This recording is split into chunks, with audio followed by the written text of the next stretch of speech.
ಅರೆ ಕಡಿಮೆ ಹಾಕು ಆದ್ರೆ ಅಸಲಿ ಹಾಕು. MDH ಕಾಶ್ಮೀರಿ ಕೆಂಪು ಮೆಣಸಿನ ಪೌಡರ್. ಇನ್ನು ಈ ಅಹಿಂದ ಸಮಾವೇಶ ನಡೆದರೆ ಸಿದ್ದರಾಮಯ್ಯ ಮತ್ತಷ್ಟು ಸ್ಟ್ರಾಂಗ್ ಆಗ್ತಾರೆ. ಈ ಆತಂಕದಲ್ಲಿ ಹೈಕಮಾಂಡ್ ಇದಕ್ಕೆ ಬ್ರೇಕ್ ಹಾಕೋದಕ್ಕೆ ಪ್ಲಾನ್ ಮಾಡಿದೆ ಅನ್ನೋ ಮಾಹಿತಿ. ಈ ಹಿಂದೆ ಹಾಸನದಲ್ಲಿ ಅಹಿಂದ ಸಮಾವೇಶ ನಡೆಸುವುದಕ್ಕೆ ಪ್ರಯತ್ನ ಆಗಿತ್ತು. ಆಗ್ಲೂ ಹೈಕಮಾಂಡ್ ಮೂಲಕ ಅಹಿಂದ ಸಮಾವೇಶಕ್ಕೆ ಬ್ರೇಕ್ ಹಾಕಲಾಗಿತ್ತು. ನಂತರ ಅಹಿಂದ ಬದಲಿಗೆ ಕೆಪಿಸಿಸಿ ಕಾರ್ಯಕ್ರಮ ಅಂತ ಮಾಡಲಾಯಿತು. ಹಾಗೆ ದಲಿತ ಸಮಾವೇಶ ಮಾಡೋದಕ್ಕೆ ಮುಂದಾದಾಗ್ಲೂ ಕೂಡ ಅದನ್ನು ಮಾಡಿಸಲಿಲ್ಲ. ಈಗ ನಡೆಯಲಿರುವಂತಹ ಅಹಿಂದ ಸಮಾವೇಶಕ್ಕೂ ಬ್ರೇಕ್ ಹಾಕೋದಕ್ಕೆ ಡಿಕೆ ತಂತ್ರಗಾರಿಕೆಯನ್ನು ಹಿಡಿತಾ ಇದ್ದಾರೆ. ಈ ನಡುವೆ ಎಲ್ಲೂ ಕಾಣಿಸ್ಕೊಳ್ಳಿಲ್ಲ ರಣದೀಪ್ ಸಿಂಗ್ ಸುರ್ಜೇವಾಲಾ. ಪಟ್ಟದ ಪಗಡೆಯಾಟ ಭಾರಿ ಜೋರಾಗಿ ಸಾಕ್ತಾ ಇರೋ ಬೆನ್ನಲ್ಲೇ ಸಿದ್ದರಾಮಯ್ಯ ಅವರ ಬಲ ಹೆಚ್ಚಿಸೋದಕ್ಕೆ ಈ ಅಹಿಂದ ಸಮಾವೇಶ ಆಯೋಜನೆಯಾಗ್ತಾ ಇದೆ ಎನ್ನುವಂತಹ ಆತಂಕ. ಈ ಆತಂಕದಲ್ಲೇ ಈ ಸಮಾವೇಶಕ್ಕೆ ಬ್ರೇಕ್ ಹಾಕುವಂತಹ ಪ್ರಯತ್ನಗಳಾಗ್ತಾ ಇದೆ. ಈ ಹಿಂದೆ ಕೂಡ ಅಂತಹ ಪ್ರಯತ್ನಗಳಾಗಿರೋದು. ಈಗ ಸಮಾವೇಶ ನಡೆಸೋದಕ್ಕೆ ಅಂತ ಹೇಳಿ ಪೂರ್ವಭಾವಿ ಸಭೆಯನ್ನು ಇವತ್ತು ನಡೆಸ್ತಾ ಇದ್ದಾರೆ. ಜನವರಿ 25ಕ್ಕೆ ಅಹಿಂದ ಸಮಾವೇಶ ಆಗಬೇಕು ಅನ್ನೋದ್ರ ಬಗ್ಗೆ ದಿನಾಂಕ ನಿಗದಿಯಾಗ್ತಾ ಇದೆ. ಆದರೆ ಇದಕ್ಕೆ ಬ್ರೇಕ್ ಹಾಕೋದಕ್ಕೆ ಪ್ರಯತ್ನಗಳಾಗ್ತಾ ಇದೆ.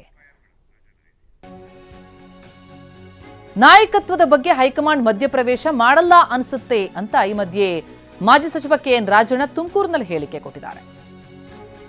ಖರ್ಗೆ ಅವರ ಹೇಳಿಕೆ ಆಧಾರದ ಮೇಲೆ ಅನ್ಸುತ್ತೆ, ಸ್ಥಳೀಯವಾಗಿ ಗೊಂದಲ ಬಗೆಹರಿಸಿಕೊಳ್ಳಿ ಅಂತ ಹೇಳಿದ್ದಾರೆ ಅಂತ ರಾಜಣ್ಣ ಮಾತನಾಡಿದ್ದಾರೆ. ನೋಡಿ, ನಾನು ಪದೇ ಪದೇ ಹೇಳ್ತೀನಿ, ರಾಮನಗರ MLA ಅವರು ಹೇಳ್ಬೋದು, ಇನ್ನೊಬ್ರು ಹೇಳ್ಬೋದು, ನಾನು ಹೇಳ್ಬೋದು, ಯಾರನ್ನ ಮುಖ್ಯಮಂತ್ರಿ ಬದಲಾವಣೆ ಮಾಡೋದು, ಮಂತ್ರಿ ಮಾಡೋದು, ತೆಗೆಯೋದು ಎಲ್ಲ ಅಂತಿಮವಾಗಿ ಹೈಕಮಾಂಡ್ನವರ ನಿರ್ಧಾರದ ಮೇಲೆ ಆಗ್ತದೆ. ಹಾಗಾಗಿ ಹೈಕಮಾಂಡ್ ನಿರ್ಧಾರ ಯಾವಾಗ ತಗೋತಾರೋ ಏನು ಮಾಡ್ತಾರೋ ಅವರು ಗೊತ್ತಿಲ್ಲ. ಈಗ ನೆನ್ನೆ ಖರ್ಗೆ ಅವರು ನಮ್ಮ ಅಧ್ಯಕ್ಷರು, ಅವರೇ ನಮ್ಮ ಪಕ್ಷಕ್ಕೆ ಹೈಕಮಾಂಡು.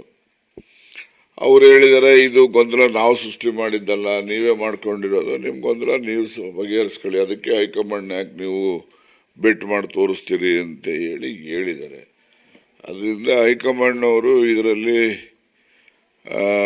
ಮಧ್ಯಪ್ರವೇಶ ಮಾಡ್ತಾರೆ ಅನ್ನೋದು ನನಗೇನು ಖರ್ಗೆ ಅವರ ಹೇಳಿಕೆ ನಂತರ ನನಗೆ ಆ ಭಾವನೆ ಬಂದಿದೆ. ಖರ್ಗೆ ಅವರು ಹೇಳಿದಾರಲ್ಲ, ರಾಜ್ಯ ಮಟ್ಟದಲ್ಲಿ ನೀವು ಮುಖಂಡರುಗಳು ಮಾಡ್ಕೊಂಡಿರ್ತಕ್ಕಂಥ ಗೊಂದಲ, ಒಬ್ಬನ ಕೈಯಲ್ಲಿ ಗೊಂದಲ ಸೃಷ್ಟಿ ಮಾಡೋಕ್ಕಾಗಲ್ಲ, 10 ಜನ ಸೇರಿದಕ್ಕೆ ತಾನೇ ಗೊಂದಲ ಆಗೋದು. ಹಾಗಾಗಿ ರಾಜ್ಯ ಮಟ್ಟದಲ್ಲಿ ನೀವು ಗೊಂದಲ ಸೃಷ್ಟಿ ಮಾಡ್ಕೊಂಡಿದ್ರಿ, ನೀವೇ ಬಗೆಹರಿಸ್ಕೊಳ್ಳಿ, ಹೈಕಮಾಂಡ್ ಕಡೆ ನೀವು ಬೆಟ್ ಮಾಡಿ ತೋರಿಸ್ಕೊಡ್ದು ಅಂತ ಅವರು ಸ್ಪಷ್ಟವಾಗಿ ಖರ್ಗೆ ಅವರು ಹೇಳಿದ್ದಾರೆ. ಹಾಗೆಲ್ಲ ಹೇಳಿದ ಮೇಲೆ ಖರ್ಗೆ ಅವರು ಹೇಳಿದಂಥ ಹೇಳಿಕೆ ಆಧಾರದ ಮೇಲೆ ನಾನು ಅಭಿಪ್ರಾಯ ಪಡ್ತಕ್ಕಂಥದ್ದು, ಈ ವಿಷಯದಲ್ಲಿ ಹೈಕಮಾಂಡ್ನವರು ಮಧ್ಯಪ್ರವೇಶ ಮಾಡಲಿಕ್ಕಿಲ್ಲ ಅಂತಕ್ಕಂಥದ್ದು ನನ್ನ ಸ್ಪಷ್ಟ ಅಭಿಪ್ರಾಯ.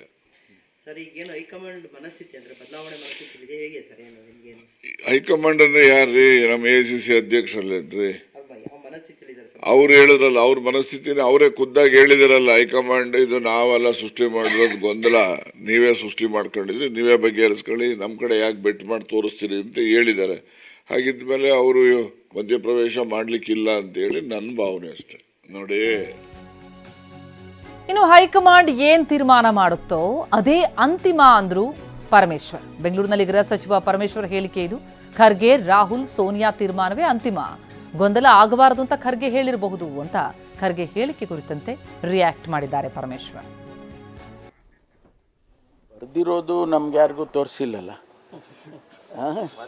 ನಾವು ಎಲ್ಲೂ ನೋಡಲಿಲ್ಲಪ್ಪ.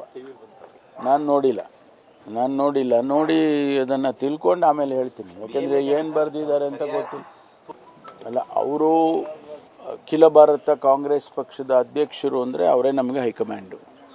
ಅವರ ಜೊತೆಯಲ್ಲಿ ರಾಹುಲ್ ಗಾಂಧಿಯವರು ಮತ್ತು ಸೋನಿಯಾ ಗಾಂಧಿಯವರು ಅವರು ನೇತೃತ್ವದಲ್ಲಿ ಇದ್ದಾರೆ. ಅವರೆಲ್ಲರೂ ಸೇರಿ ಏನು ತೀರ್ಮಾನ ಮಾಡ್ತಾರೆ ಅದೇ ಅಂತಿಮ. ಅದಕ್ಕಾಗಿ ಅವರು ಈ ಗೊಂದಲ ಆಗಬಾರ್ದು ಅನ್ನೋ ದೃಷ್ಟಿಯಿಂದ ಹೇಳಿದ್ದಾರೆ ಅಂತ ನಾನು ಅಂದ್ಕೊಳ್ತೀನಿ ಅಲ್ಲ. MDH ನ ಕಿಚನ್ ಅಲ್ಲಿದ್ರೆ ನಾವು ಎಲ್ಲವನ್ನು ಮಾಡಬಹುದು. ಬೆಂಗನ್ ಕಾ ಬರ್ತಾ, ಆಲೂ ಗೋಬಿ, ಭಿಂಡಿ ಮಸಾಲಾ, ಇನ್ನೂ ಬಹಳಷ್ಟು. MDH